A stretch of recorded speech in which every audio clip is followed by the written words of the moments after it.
Information and documentation management. All the official business papers of the UK Parliament have been published in paper and archived for many years, but are also available electronically. For many years they have been published on the Parliament website, are available both to parliamentarians within Parliament, but also of course to the general public. So that's the official papers of Parliament, which are open and accessible. More of a problem, more of a challenge in recent years has been what you might call the official documents of Parliament. The sort of documents that officials produce, whether they're reports, whether they are working parties, whether they're minutes of meetings and that sort of thing. Traditionally those have been held on paper and archived in individual offices in rather scrappy ways. More recently they have been held much more widely electronically, but that explosion of electronic maintenance of records and documents has caused problems. We can't always find what we need. We don't share and collaborate as well as we might do. We run risks of not being able to find, for legal purposes, some of the documentation we have in the future, that we have for future purposes.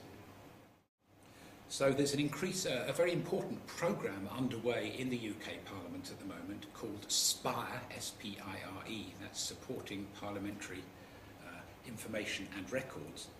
And this is partly about encouraging people to behave in better ways with their information management, to manage their data, their information, their records, their documents in a better way.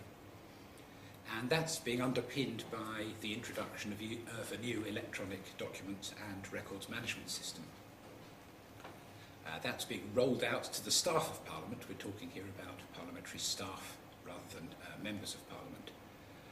So that this document and record management system will actually really provide, well, a number of things. It'll provide assurance that we can find the information that we need easily, that we can share that information, that we can store it safely, that we can dispose of it when we need to, because there's no point in keeping information for longer than it needs to be. It's going to reduce all sorts of risks, the risks of not being able to find things, for example, when there's a freedom of information request. It's going to reduce storage costs, and it's going to provide many benefits, and those include, as I say, being able to find information more quickly. It will promote collaboration between colleagues across Parliament, which is very important. So this is a big programme just now being rolled out to staff.